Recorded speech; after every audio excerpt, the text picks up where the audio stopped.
Žavingi ir gundantis gražuolių atvaizdai.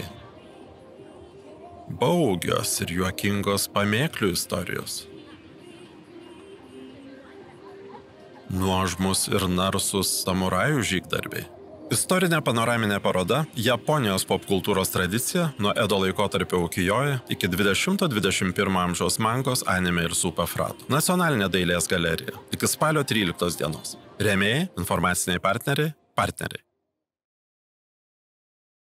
Sveiki atvykę, labai gausiai atvykę, labai džiaugiuosi, nekantrauju, netgi direktorius stebėjosi, iš kur čia tiek žmonių susirinko. Kai kurie iš jūsų jau turėjo progą aplankyti didžiąją mūsų vasaros sezono parodą, kiti tikiuosi tai padarys po šių renginių, po šiandienos renginių. Vakar atidarėme parodą Gražuolės, pamėklės ir samurajai. Paantraštė yra gerokai ilgesnė, jos dar nespėjau mintinai išmokti, apgailestauju. Ir šiandieną pranešimą, paskaitą skaitys parodos kuratorius, Lietuvos nacionalinio dailės muziejaus direktorius, daktaras Arūnas Gelūnas, kuris vakar papasakojo, kad tai yra jo tiesiog svajonės išsipildymas, o pačios parodos procesas, idėjos generavimas truko daugiau kaip 4 metus, jeigu taip labai formaliai žiūrint, o taip žmogiškai, tai nuo pat jaunystės, ar ne apie tai galvojate. Jis pradės šios dienos pranešimų sesiją, pranešimų bus 2, antrasis yra daktaro Rafaelio Kionigo ir Rafaelis daugiau išplėtos vieno iš parodos menininko, eksponuojamo menininko kūrybinį kontekstą ir idėjas, interpretacijos gaires. Taip kad neužimsiu daugiau jūsų laiko, pakviesiu tikrasias žvaigždės, ekspertų, žinovus, daktarą Arūną Gelūną pirmiausiai. Tikrai labai malonu matyti daug žmonių Liepos antroje pusėje, kai tikrai mūsų muziejininkų vaizduotėje susidaro toks vaizdinys, kad visi turėtų būti pliaže, miške, ant dviračių, baidarėse ir kitur, bet turbūt neatostogaujama amžinai, tai vyksta rotacija. Na, labai tikiuosi, kad jūs nepasigailėsit aplankę parodą, arba jeigu jau aplankėt, tai turite tam tikrus įspūdžius. Paskaita yra toksai ilgas ir daugiau mažiau ilgas aiškinamasis raštas ar konceptualus tekstas, kuris truputį parodo, apie ką ta paroda. Nes užėjus į parodą ir neskaitant, galima nesunkiai palaikyti ją tokių kratinių vaizdų, nes jų yra iš įvairių epochų ir labai gali jie ir nesusisieti. Mano vaizduotėje jie siejasi gana tampriai. Aš pabandysiu pademonstruoti tai. Man kolegos yra minėję, kad sunkoka kai ką suprasti, nes yra labai daug terminų, kurie yra ne europietiškos kilmės, japoniškos kilmės. Ir aš pagalvojau, kad gal būtų smagu pradėti nuo keleto terminų žodynėlio. Tai manau, kad absoliuti dauguma jūsų žino, ar bent galvoja, kad žino, kas yra manga. Tai ta komiksų tradicija, mangos tradicija Japonijoje yra be galo sena. Galima sakyti, kad jau savo šiuolaikinę formą įgijo XIX amžiui, bet aš pabandysiu parodyti, kad tai yra labai sena tradicija, maždaug 1000 metų. Ir turbūt pirmas paskatinimas man galvoti apie tokį projektą vyko dar tada, kai aš mokiausi Japonijoje, o tai buvo tikrai seniai, aš grįžau 97-ais, tai kitais metais bus 30 metų, kai aš išvykau ten mokytis. Neįtikėtina kalbant apie jaunystę, bet ne metai čia svarbu, kad tuo metu Tokijo menų universitete mes ten aišku kalbėdavomės apie rytų vakarų skirtumus, apie Japonijos meno modernizavimą, kaip žiūri į vakarus, kas svarbu. Ir aš kažkaip tai jauniems kolegoms pasakiau, kad mane tai manga neypatingai žavi, aš neskaitau ir man jinai keista.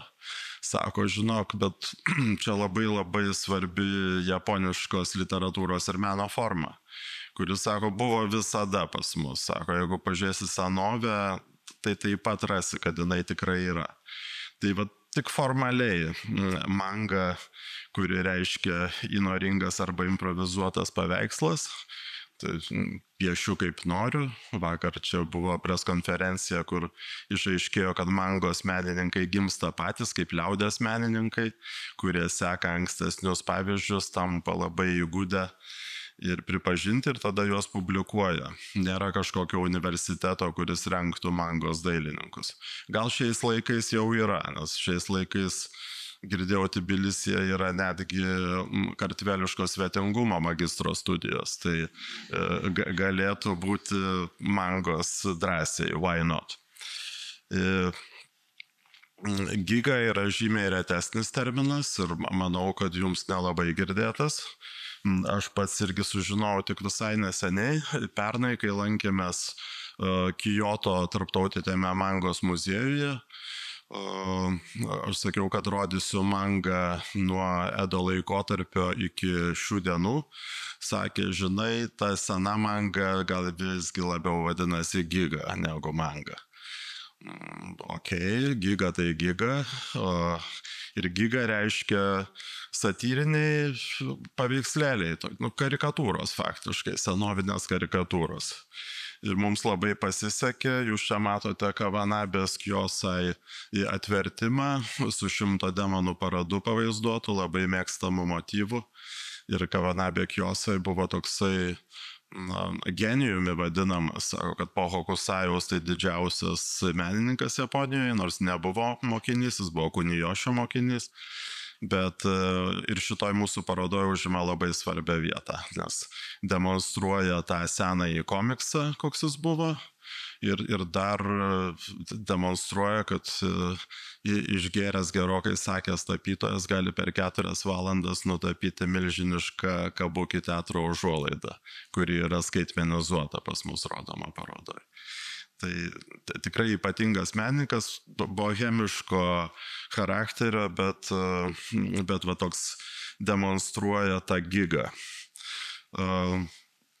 O čia matote kairėje knygą, kurią privertė mane nusipirkti Kyoto mangos muziejuje. Galvojau, kad padovanos, aš tai visiems dovanoju, bet palydėjo prie knygyno kasos ir sako, va čia reikia. Aišku, po Vilniaus kainų, tai aišku, Japonijoje niekas nebrangu yra, tai čia viskas ok, bet šita knyga labai pravertė, tikrai labai pravertė, nes čia yra tokia kompiliacija tų senųjų karikatūrų ir kurios jau pradeda siekti šių laikų mangą, tą, ką mes labiau matę ir suprantam. Dešinėje matote knygą, kuri man labai patinka ir kuri labai padėjo man. Tai yra Nobuo Tsuji, garsus meno istorikas, į kurio vieną kitą paskaitą esu užsukęs tuo metu, kai studijavau. Sudėtinga, aišku, kalba yra akademinė japonų kalba, tai šį bei tą supratau, bet supratau, kad prieš mane yra aukščiausio kalibro menotyrininkas ir toks neortodoksiškas, turi labai gilias japonų meno žinias, bet sykiu atviras naujam požiūriam. Tai šitoj knygoje šalia sienų tapybos, budistinės skulptūros, ukijojas, mineralinių pigmentų tapybos ir visų kitų meno rūšių yra ir komiksai. Ir ant viršelio pateko komiksas 19 amžiaus. Matote varles ir driežus, tai yra to paties Kavanabės Kiyosai kūrinys. Ir jeigu tokio kalibro menotyrininkas uždeda ant viršelio šį kūrinį, vadinasi, jis tikrai galvoja, kad komiksas yra labai svarbus japonų mentalitetui ir kultūroje užima pakankamai centrinę vietą. Pavadinimas man labai patinka, tai vadinasi Varlės įveikia driežus.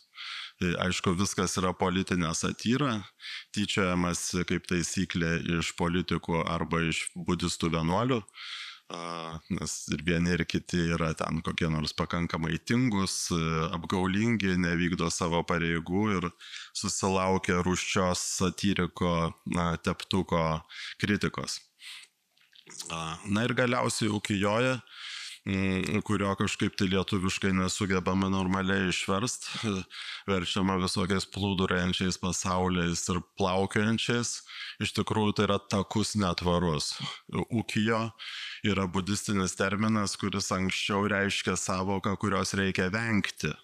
Reikia vengti jausmų netvarumo, tų visų akimirksnių išnykstančių emocijų ir koncentruotis į asketizmą, į religinės praktikas. Bet kai patenka į miestiečių, į viduriniosios ir kitų klasių aplinką, tai virsta privalumu. Virsta malonumais, kurių reikia siekti, vaikytis, ir visa Edo laikotarpio populiarioji kultūra yra tokia ukijo kultūra. Tai yra netvarus, takus, sustok akimirką žavinga pasaulis, nes grįžus atgal į centrinį Tokiją laukia rutina, hierarchija, apribojimai, draudimai ir darbas nuo ryto iki vakaro. Tai lygiai tas pats turbūt ir mūsų šių dienų pasaulyje, žmogus, kuris dirba rutininį darbą, jisai ilgisi kažkokios svajonės, žiūri serialą, skaito romaną, įsijungia Netflixą ir ar žaidžia kompiuterinius žaidimus. Tai yra labai labai artima, jeigu taip galima transportuoti tą savoką iš šiuos laikus, tai galima nesunkiai suprasti, kam reikalinga populiarioji kultūra.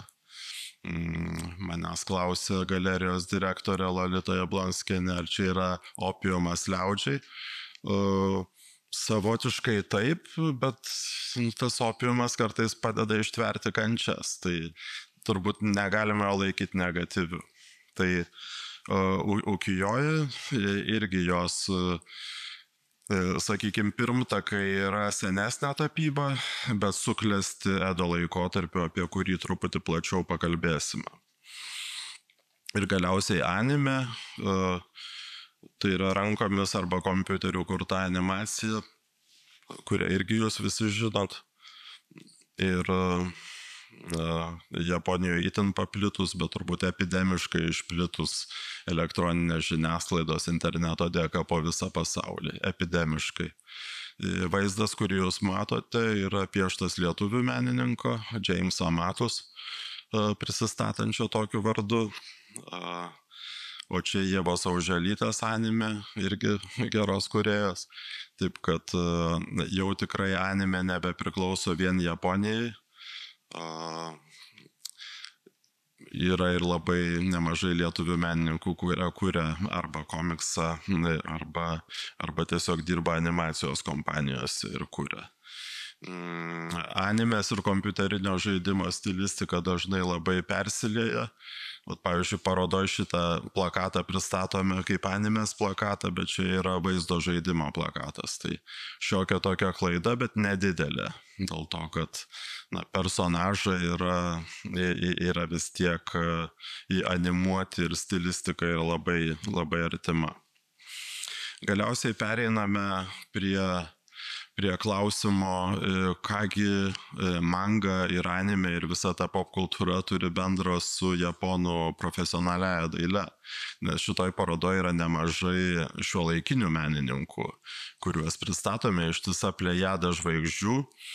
Ir ištakos turbūt būtų tokios, kad 2004 metais žurnalas Art It, kurį leido 6 metus šitos parodos konsultantas profesorius Tatsuya Odzakis, kuris man ir atkreipė dėmesį į šitą apklausą, apklausė apie 150 šiuolaikinių garsiausių menininkų, ką jūsų gyvenime reiškia manga.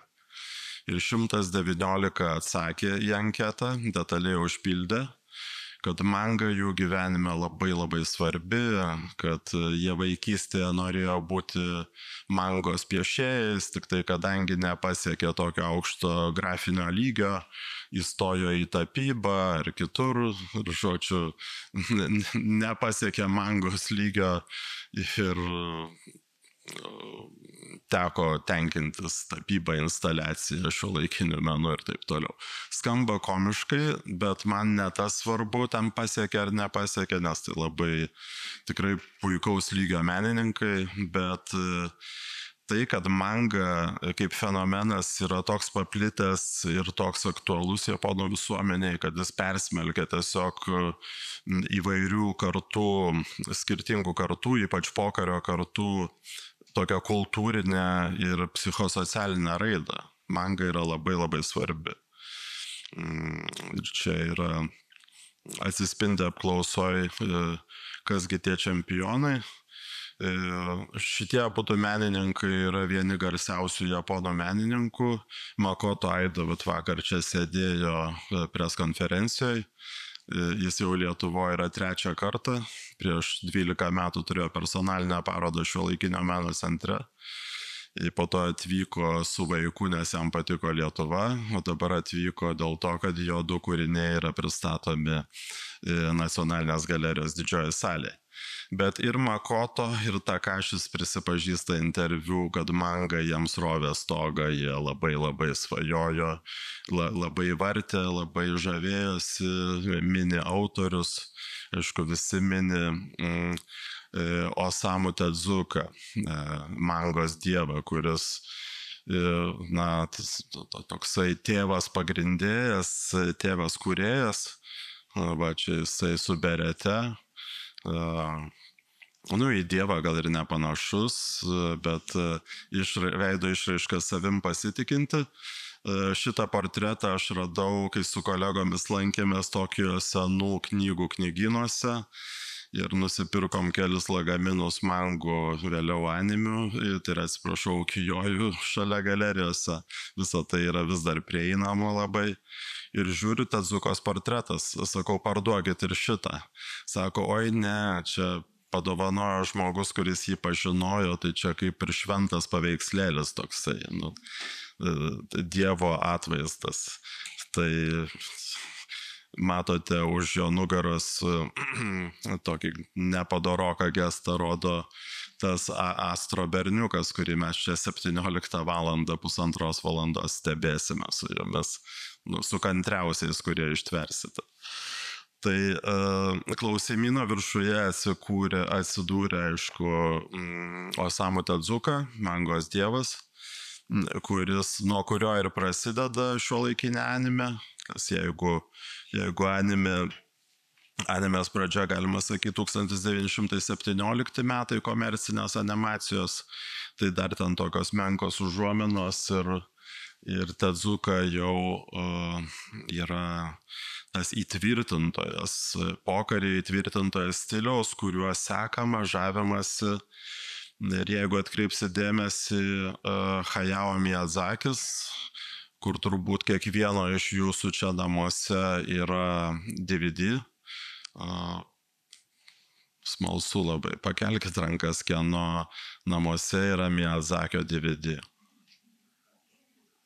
Negali būti, kad tiek mažai, gal jūs juokaujat, kai jūs vaikų neturit ar ką, o nesvarbu. Ja. Vakar per parodos atidarimą kaimyną Totoro žinojo žymiai daugiau žmonių, labai labai daug. Kaip sakot? Ok, gerai, performuluoju klausimą. Kas iš jūsų turi savo kompiuteriuose nelegaliai nusikrautą laikmeną? Taip, ir Netflix'e šis beitas yra teisingai. Nu, žodžiu, Miyazaki žinot visi. Ir liūdina, bet parodai nepavyko gauti Miyazakio filmų, nes distributorius tik Maskvoje, o mes su Maskva nedirbam. Tai galvom, kad jie išprotėjo, ten kreipsimės į visokias ministerijas, bet jau per vėlų. Žodžiu, nei jis, nei kiti Studio Ghibli menininkai dabar į Lietuvą negali patekti. Nepaisant to, mes vis tiek jį mylim, galbūt diedukas ir nežino, kad jo filmai per Maskvą keliauja į Baltijos kraštus. Tai, bet, nu, tai pakankamai apmaudu iš tikrųjų. Pakankamai apmaudu, nes jis buvo svarbus dėmuo. Bet čia matote ir visą eilę kitų mangos ir animės menininkų, dažniausiai tai labai susiję dalykai, nes kartais pasirodo ciklai mangos žurnale ir po to jie patenka į animaciją. Tai, taip sakant, ekranizuojami. Man atrodo, kad stebuklingų Šihiros nuotykių dvasių pasaulyje apdovanojimas Oskarų visgi sukūrė lūžį tam tikrą ir pačių japonų sąmonėje. Nes aš bandžiau ieškoti įvairių istorijų, antologijų ir Japonijoje, ir Paryžiuje, ir online, ir Amazon.com, ir kitur. Pagrindiniai žinynai ir tokios studijos yra po 2000 metų. Ir ko gero tai yra arba sutapimas, arba tiesiog, taip atėjo tinkamas momentas, bet man atrodo, kad gauti patį prestižiškiausią kino apdovanojimą animės kūrėjui, buvo ohoho, tikrai sukėlė tokį domino efektą ir turbūt vis dėlto yra tiesos tame, kad tas gautas Oskaras paveikė ir pačią japonų visuomenę ir požiūrį į anime pasaulyje dar labiau tą alkį padidino ir dar tą epidemiškumą paplitimo, nes net ir valstybinių lygmenių 2007, prabėgus 4 metų, nes reikia sufermentuoti idėją, sukratyti. Jau ir Japonijos užsienio reikalų ministerija pripažįsta mangą kaip minkštąją galią ir įsteigia mangos prizą. Tie, kas mangą skleidžia kaip Japonijos, reiškia, kultūros tą žavesį po visą pasaulį. Vakar ambasadorius Odzakis sakė, kad Taro Aso pats labai mėgo mangą. Bet tai, kad jie visi mėgsta mangą. Labai daug žmonių Japonijoje mėgsta mangą. Aš minėjau, kad manga tai ne tik 20 ir 19 amžiaus fenomenas. Šitas ritinys, išdykaujančių gyvūnų ritinys, kaip jis sutrumpintai vadina, jo laikas yra 12-13 amžius, tiksliai nežinoma. Jis vadinasi Džodžio Džimbutsugiga. Tai jau nuo tų senų neatmenamų laikų japonams patiko tokie šmaikštus paveikslėliai. Aišku, čia kritikuojami budistų vienuoliai, kaip ir kiekvienam dvasininkų luome visam pasaulyje yra pakilimų ir nuopolių, apsileidimų, užmėgimų. Kažkaip prisimenu Pranciškaus Asyžiečio reformą, irgi kurie atgaivina vienuolijas gana apsileidusias ir aptingusias. Tai čia irgi toksai dūris tinginiaujantiems savo dvasinių pareigų neatliekantiem vienuoliam. Ir ta tradicija išlieka daugiau mažiau tvari nuo neatmenamų laikų. Tai sakykime, kad manga yra apie 1000 metų. Tai ji tikrai nėra kažkoks 20 amžiaus fenomenas. Japonai šmaikštų paveikslėlį mėgsta jau seniai. Ir Nobuo Tsujis toj minėtoj knygoje teigia, kad mangos leidyba Japonija užima per 30% rinkos. Sutikite, kad tai yra gigantiška leidybos dalis. Ir netgi pasaulio finansų krizės metu, kuri paveikė, įskaitant ir Lietuvą, leidybą įvairių leidinių ir žurnalų gana negatyviai, Japonijoje mangos leidyba juntamo poveikio nepatyrė. Ta prasme, išliko tvari. Ir Tsujis teigia, kad japonams visada patiko humoristinio turinio linksminantis paveikslėlį. Tas man šiek tiek kontrastuoja su mano paties dėstytojo garsaus tapytojo Okamūros pasakymu. Sako, žinok, japonai labai rimti žmonės.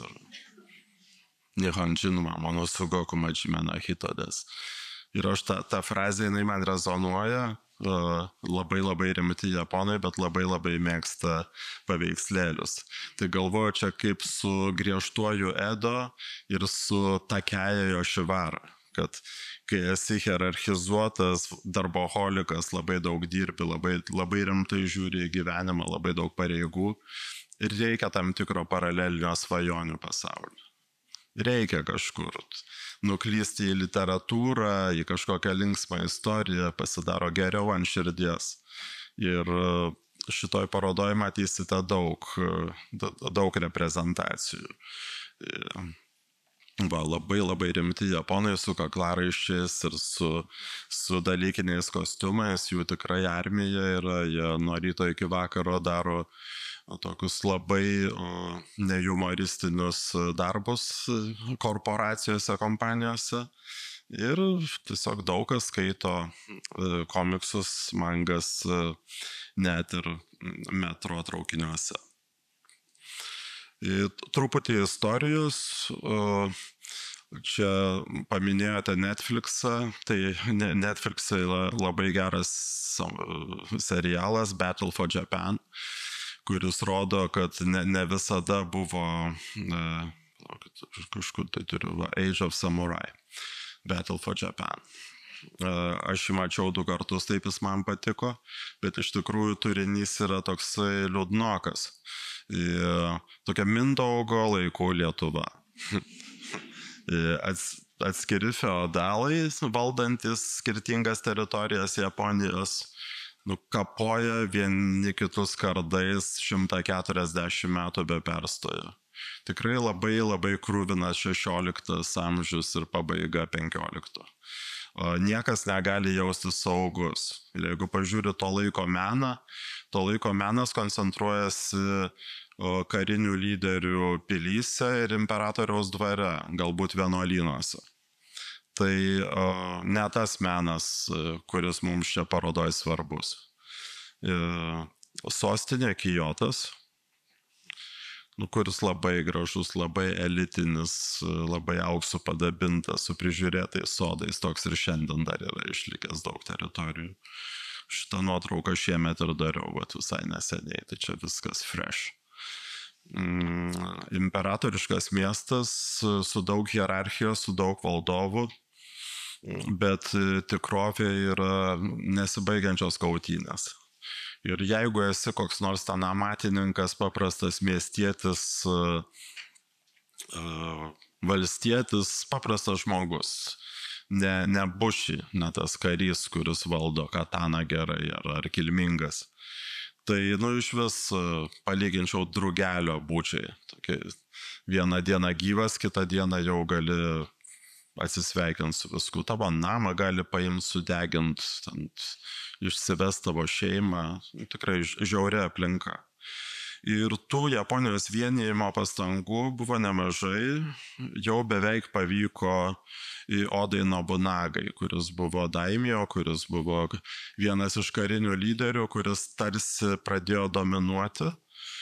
Bet nedaug jau iki to 17 amžiaus ten truko, 18 metų, jo vasalas Sakeči Mitsuhide sukilo prieš jį netikėtai ir va čia matome iš Čiurlionio nacionalinio dailės muziejaus pasiskolintą triptiką, gana vėlyvą Ukijojos istorijoje, kur Nobunaga yra nuduriamas ietyje, besilsintis, ir sugriūva Japonijos suvienijimo pastangos.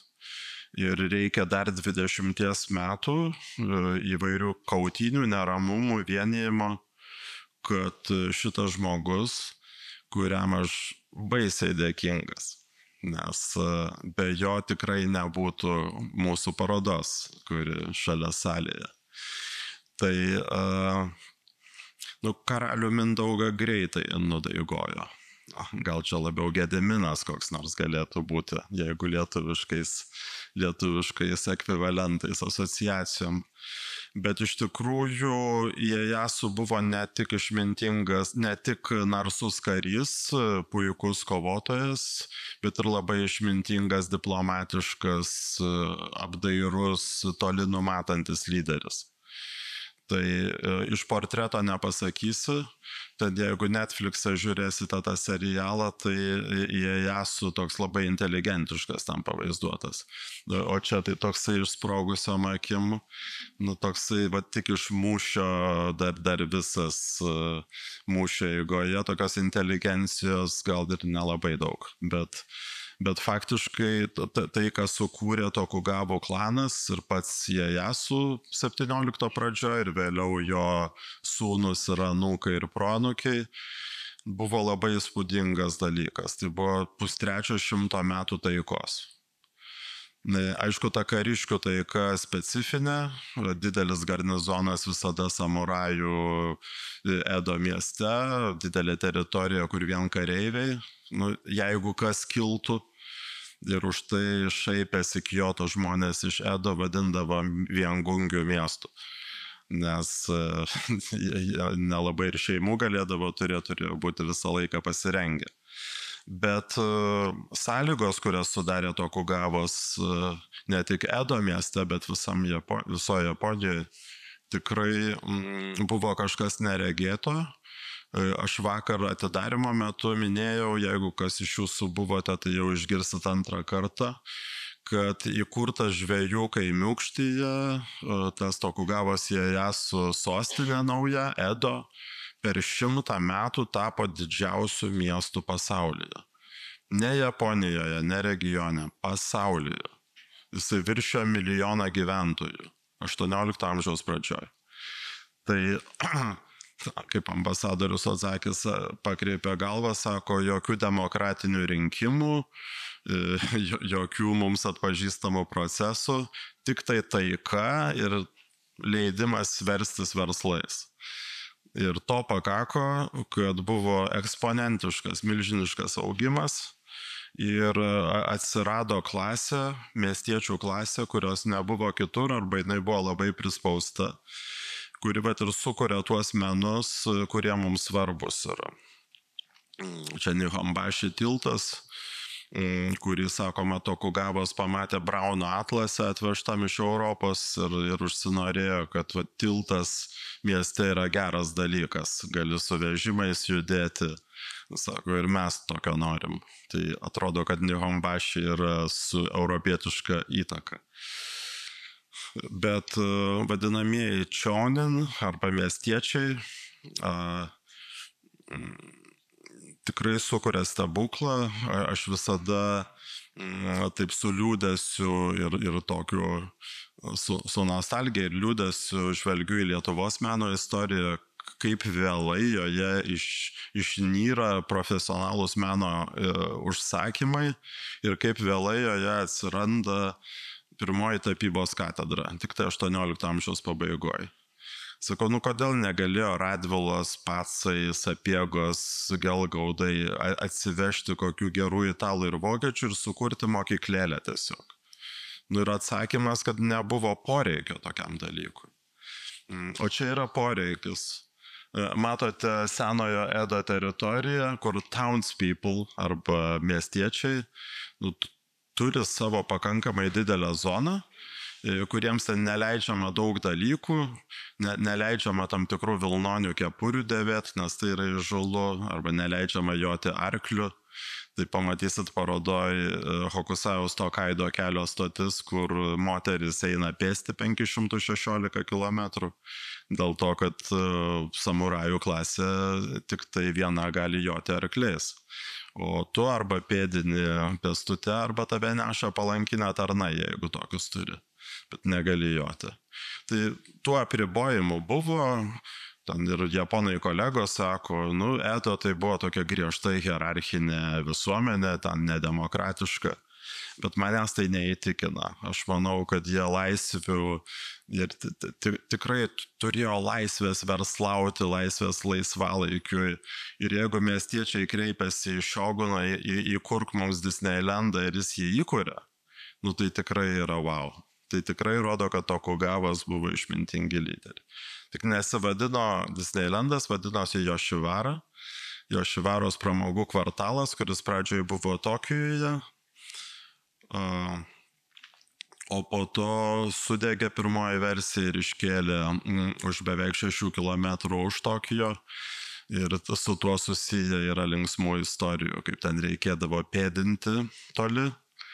Ir vėl pacituosiu Nobuo Tsuji, kad jis tvirtina, jog jokioje kitoje to paties istorinio periodo kultūroje neaptiktume situacijos, kurioje nariai visuomenės sluoksnių, neturinčio jokios politinės įtakos ir kuriam draudžiama keliauti užsienin, prisimenate garsų į Japonijos užsidarimą nuo pasaulio, kur išmeta jezuitus, išmeta pranciškonus, išmeta ispanus su portugalais ir įsileidžia tik tai olandus prekeivius, nes jie atveža prekes ir knygas, bet nesiūlo kristianizacijos, kuri šioguno požiūriu kelia pavojų jų sistemai visai.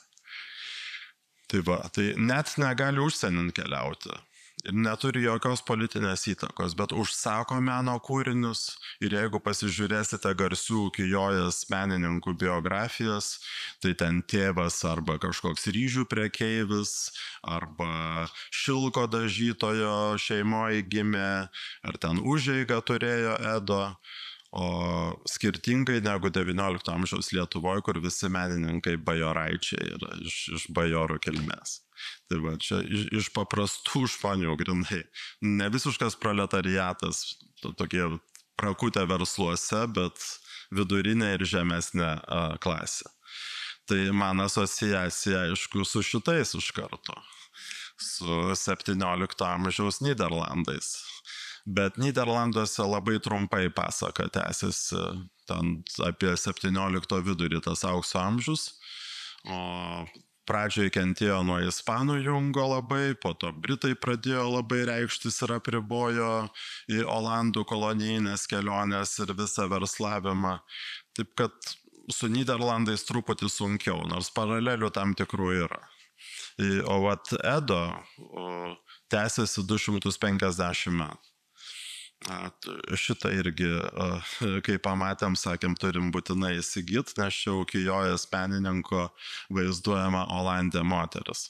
Tai yra, kai atplaukė tie laivai prekeivių iš Nyderlandų su knygom, su prekiam, kurių neturi Tokugavų Japonija, tai aišku ir smalsaujančių moterų prisijungdavo, nes labai įdomu.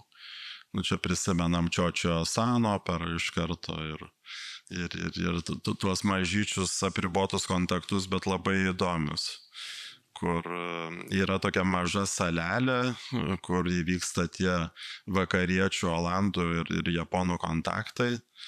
Ir biliardo stalą sugeba pastatyti ir ten draugauja jau su vietiniam kurtizanėm ir taip toliau.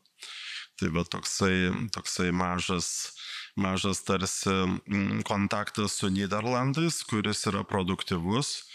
18 pradžioje vienas iš Tokugavų liberalizuoja importą, leidžia daugiau įvežti, leidžia knygas, suklesti mokslai kai kurie. Tikrai ir japonai vietiniai tyrėjai, ir astronomai, ir anatomai, ir medikai plėtoja įvairius dalykus. Ir dabar pamiršau, kodėl įdėjau čia save universitetą. Turėjau kažkokį argumentą, kad jo, tos diskusijos vyko apie rytus ir vakarus Tokijo menų universitete įvairių išvykų metu. Kaip matot, aplink mane nelabai daug vakariečių, tai buvo puikiai terpė ir prasišnekėti japoniškai ir šį bei tą sužinoti iš jų. Ir kažkuris iš šitos kompanijos žmonių man ir pasakė, kad manga yra japoniškas menas forever, kad jisai visada buvo ir visada bus, kad manga labai svarbi. Dėl to galbūt yra reikšminga nurodyti kontekstą. O profesorius Odzakis, kurį laikyčiau ko-kuratoriumi šitos parodos, nors jis taip kukliai konsultantų įsivardėja, jis sutiko, kad tas skirstimas į gražuolės, pamėklės ir samurajus yra prasmingas, nes sako, gražuolės tai šių laikų romantinės dramos, pamėklės tai siaubo filmai, o samurajai tai trileriai ir koviniai. Sako, tai negi pramogų tas pop kultūros struktūra pakito daug. Tikrai yra kažkas tai atpažįstamo tokio. Tai aš kadangi nerašau mokslinės monografijos čia, o tik padariau parodą ir savo palinksminti, ir jums palinksminti. Tai tokioj prielaidoj, kad yra labai labai glaudžios sąsajos tarp 17 ir 21, aišku, gali glūdėti ir daug klaidų. Bet kažkas tame tikrai yra. Ir po to, kai mes toliau bendravom, ir profesorius Atzakis pats irgi pradėjo linksmintis, aprašinėdamas įvairias mangas ir plakatus mano prašymu. Tai tikrai gaila, kad bet jis atvyks rugsėjo 5 šitoje auditorijoje, pasižymėkit kalendoriui, paskaitys tikrai įdomią paskaitą apie japonų šiuolaikinį meną, nes jį puikiai pažįsta. Pavyzdžiui, šiemet Japonijai Venecijoje atstovaujanti Yuko Mori yra jo studentė ir jie ten bičiuliai, mane irgi supažindino, net selfie gražų turiu tokį. Tai labai įtakingas žmogus, redagavęs Harukio Murakamio romanus, bičiuliavęsis su Ryuichi Sakamoto, kuris buvo jo kaimynas Kijote. Žodžiu, toks japonų šiuolaikinio intelektualo aristokrato pavyzdys, kuriam populiarioji kultūra nekėlė jokio pasidygėjimo, jis suprato, kad tame gali būti daug įdomaus. Čia gal apie parodos pirmtakos ir įtakas, tai San Franciske aš nemačiau tos parodos, suprantama, bet Ultim Combat, kur Bruce Lee matote mažą figūrėlę, tai šitą mačiau Paryžiui. Čia Musée du Quai Branly, labai žymus muziejus, kuris pristato Okeanijos, Azijos, Afrikos meną. Jie surengė meną apie Azijos kovos menus. Ir vienoje salėje aš pamačiau tokį vaizdą, kur šalia Kazuo Kamimūros komikso apie kruvinąją snieguolę, kuris užima labai svarbią vietą ir mūsų parodoj, ir kuris įtakojo Kventino Tarantino Kill Bill, kurį Goda pažadėjo parodyti šitoj salėje rugsėjo pabaigoje. Nereikia, kad neparodys, tai tikiu, kad viskas gerai. Tai šalia Kamimūros tos snieguolės pakabino Kunisados samurajaus atvaizdą. Pagalvoju, jeigu prancūzai leidžia savo tokį, tai pasirodo tai, ką aš sugalvojau, nėra taip jau blogai, nes tikrai dar prieš pamatydamas šitą parodą norėjau padaryti kažką panašaus. Tai čia jie tokiu mažu mastu, tik tai vienoje vietoje sugretinu. Ir tokius ikonografiškai labai tolimus, nes tas portretas toks statiškas, tas samurajus toks mieguistas atrodo, o ten ta kruvinoji snieguolė, taip sakant, skraido padebesiai su savo kardu. Tai ten dinamiška, čia statiška, bet kad atranda tarp Kunisados ir Kamimūros paralelės, tai yra pakankamai linksma.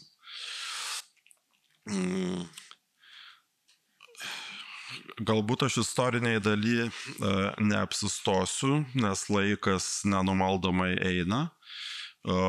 Tiesiog pasakysiu, kad pas Jošivaros fenomenas,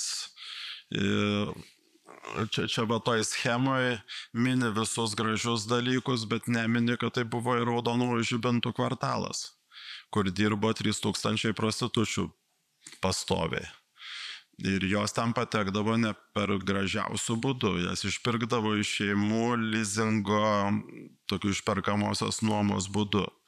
Ir per 50 metų seksualinių paslaugų teikimo galėjo sugrįžti šeimą, nepasiturinčią savo šeimą, kuriai sumoka, ir ta, reiškia, jauna mergaitė turi ten 50 metų plušėti. Tai šiuolaikinėje Japonijoje Jošivara žvelgia kontroversiškai. Vakar prie stalo sužinojau, kad tam mano universitete, kurio nuotraukas rodžiau, jo muziejui neseniai buvo paroda skirta Jošivarai ir buvo baisus japonų feminisčių išpoliai prieš tą parodą. Baisus. Smerkiantis, kaip galima rodyti tokį reiškinį, kur moteris vergavo, kur tikrai ten tiek daug negatyvo ir taip toliau.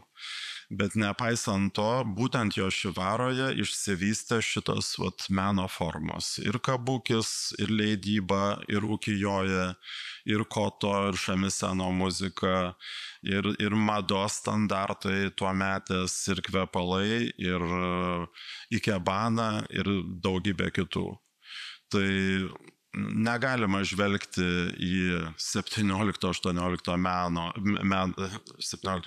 amžiaus fenomeną iš 21 amžiaus liberalios demokratijos pozicijų, nes manau, kad tiems laikams tai buvo pakankamai inovatyvu ir ta vidurinioji ir žemesnėsios klasės politiškai neįtakingos tikrai gavo kažkokią tai laisvės teritoriją.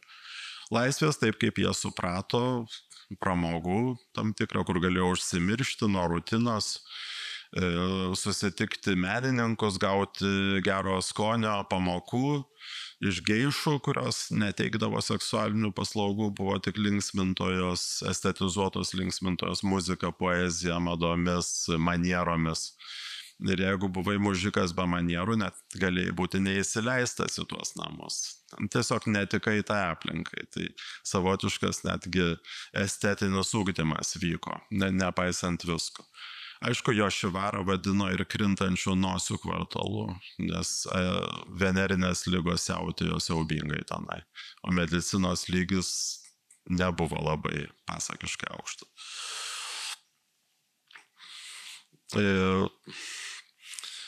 Spalvotos ukijojės istorija nėra ilga. Parodoj pamatysit pirmą eksponatą, tai Suzukio Harunobu 3 damų žiemos, pavasario ir vasaros atvaizdus. 1760. Tas pavidalas, kurį mes žinom ukijojės, jis yra iš to laiko. Ankstyvi pavyzdžiai. 1-2 spalvos, maksimum 3, ar paspalvinti raižiniai. Tokie dar ikonografiškai šiek tiek sustingę.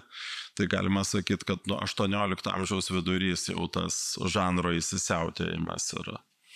Ir dauguma kūrinių yra vis dėlto iš 18 ir 19 amžiaus. 19 net daugiau šiek tiek yra.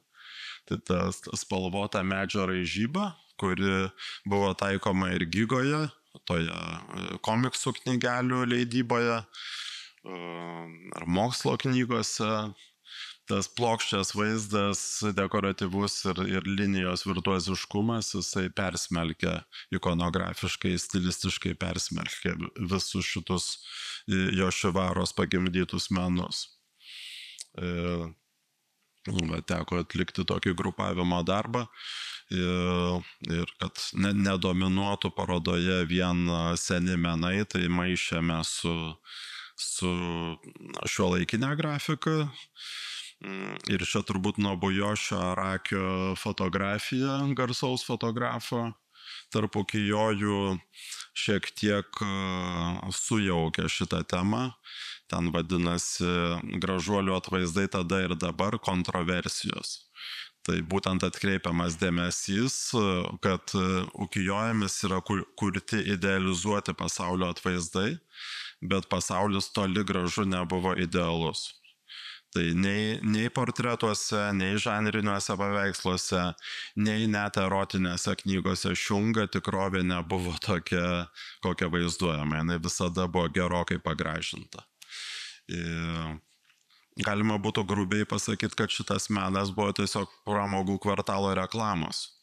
Ir Utamaro, ir Kuničika, ir Kunisada, ir daugybė kitų kūrė idealizuotus vaizdinius, kad užnorinti žmonės pėdinti 2 valandas iš Tokijo pėsti į Jošivarą, 5,6 km.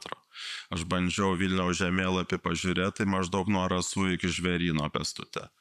Nieko ypatingai baisaus, bet yra ką veikti.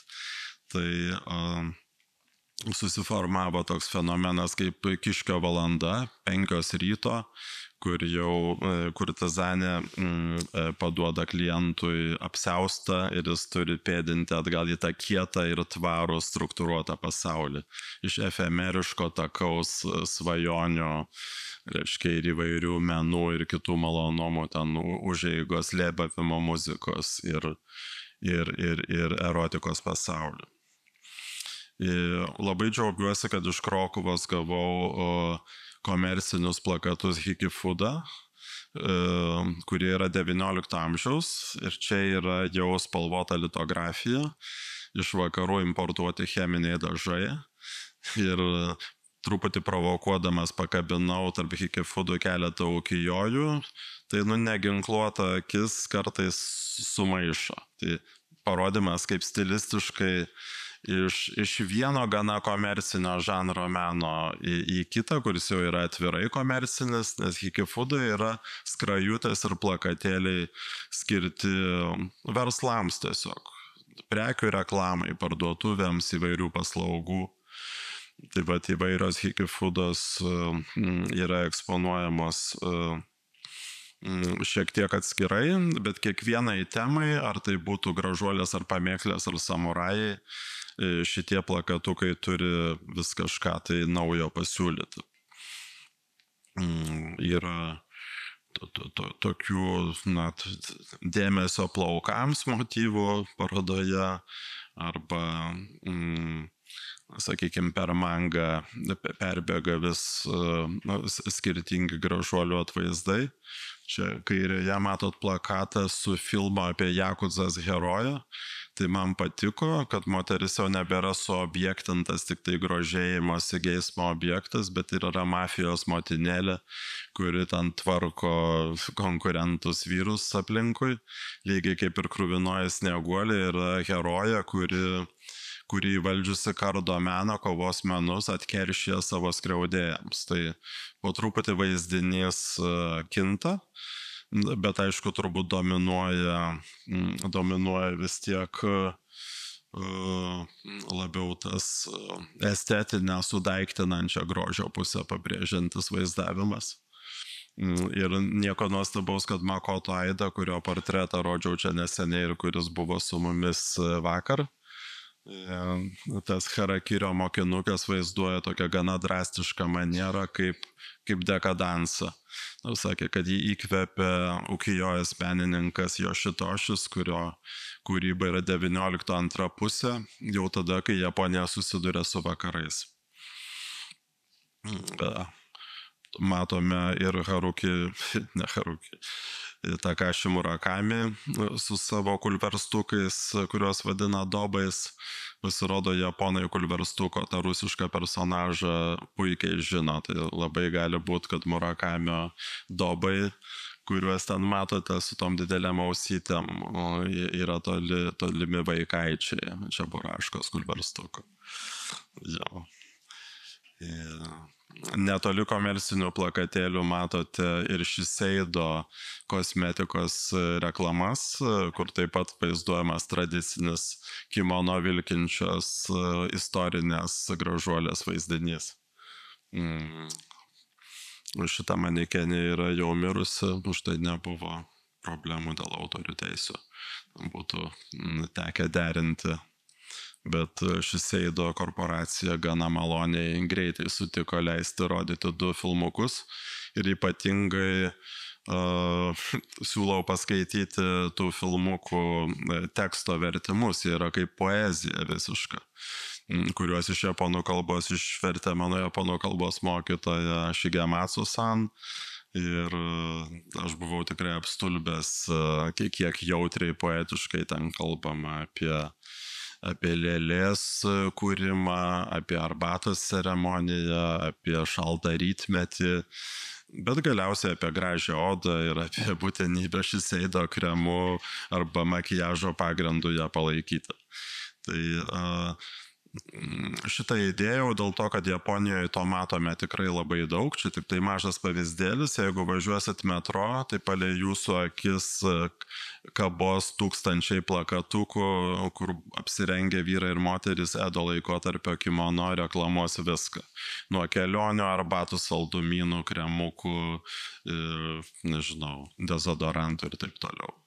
Tai ta Edo nostalgija, apie kurią ateinančią savaitę skaitys iš Duke University atvykstanti profesorė Jennifer Weisenfeld, apie reklamos ir vaizdo kūrimo strategijas remiantis senoviniais vaizdiniais, ji yra gaji, kad ir ką bekalbėtum. Tai va šitas akivaizdumas truputį legitimuoja ir mano kaip kuratoriaus strategiją, kad yra tikrai pakankamai medžiagos įrodyti tą mano argumentą, kad rezonansas vyksta. Ir su šiuolaikiniu menu yra sunkiau, nes šiuolaikinis menas visi pabrėžia yra globalus, toksai nunacionalintas. Bet vakar Makoto Aida čia sakė, kad manyje daug japono yra. Sako, man sunkiau suprasti vakarų meną. Man tai japoniška medžiaga geriau pasiduoda interpretacijai, net kaip šiuolaikinė menininkų. Tai, savotiški nacionaliniai variantai egzistuoja. Pabaisų skyrium tai labai džiaugiuosi, nes Lietuvoje mažiau žinome. Tie visi japoniški kaukai, aitvarai, laumės, raganos ir velniai, jie čia įgyja kitus pavydalus ir labai kviečiu stabtelėti po labai gražiai Lauros Grigaliūnaitės sumaketuotos pabaisų tipologijos, tų pamėklių. Ta juoda siena prie balkono, kur yra vaizdeliai su skirtingų rūšių pabaisomis. Aš nesuskaičiavau, kiek tų pamėklių demonų pabaisų rūšių iš viso yra, bet jų yra labai daug. Labai daug. Čia 100 demonų paradas jų rodo daug, arba ilga kaklis Rokuro Kubi irgi siekia obolio. Kiosai Kabukio teatro užuolaidoje ten kovoja tarpusavyje. Hokusajus net buvo pradėjęs 100 graviūrų ciklą, bet padarė tik 5.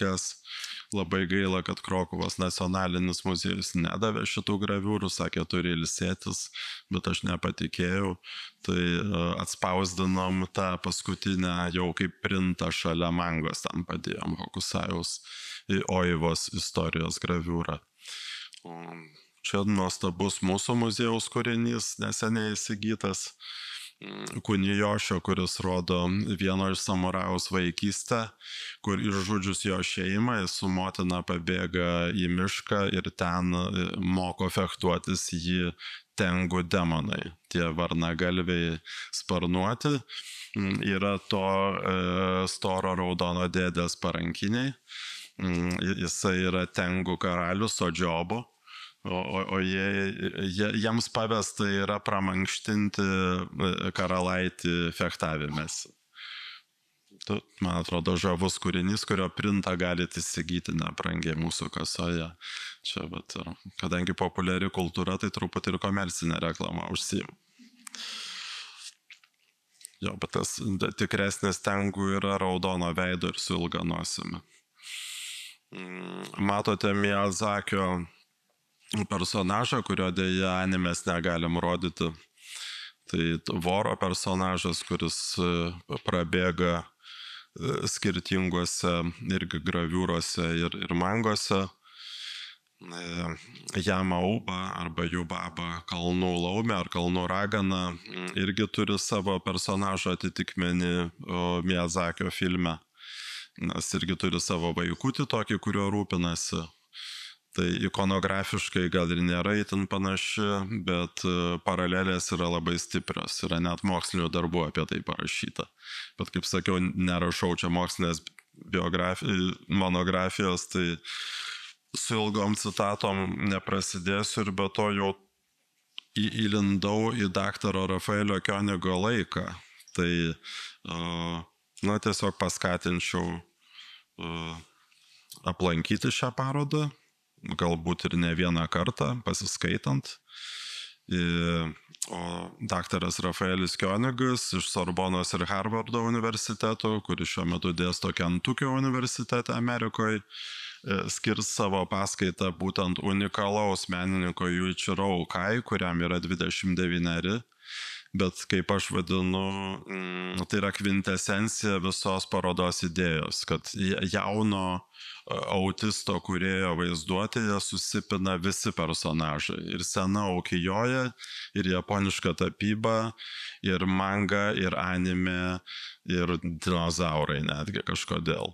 Žodžiu, viskas kartu. Tai tokia postmoderni erdvė yra. Šiek tiek Sanemasos Jokai kaip Covidas irgi panašus, ar Murakamio kulverstukai, mangose visko daug. Žaisdavo šitą žaidimą mokykloje. Aš tai tikrai žaisdavau kur mes vadindavom kepsais, kur reikia užmesti ant konkurento kepso tą kortelę.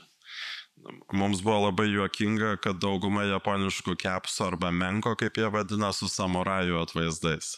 Tai rodo tokį epideminį šito vaizdinio, nostalginio vaizdinio buvimą berniukų vaizduotėje, šalia beisbolo kovotojo, aišku.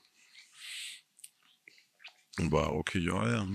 Iš 10 animių gavom 4 rodyti, kuo labai džiaugiamės. Tas rodymo teisės gauti yra labai sunku.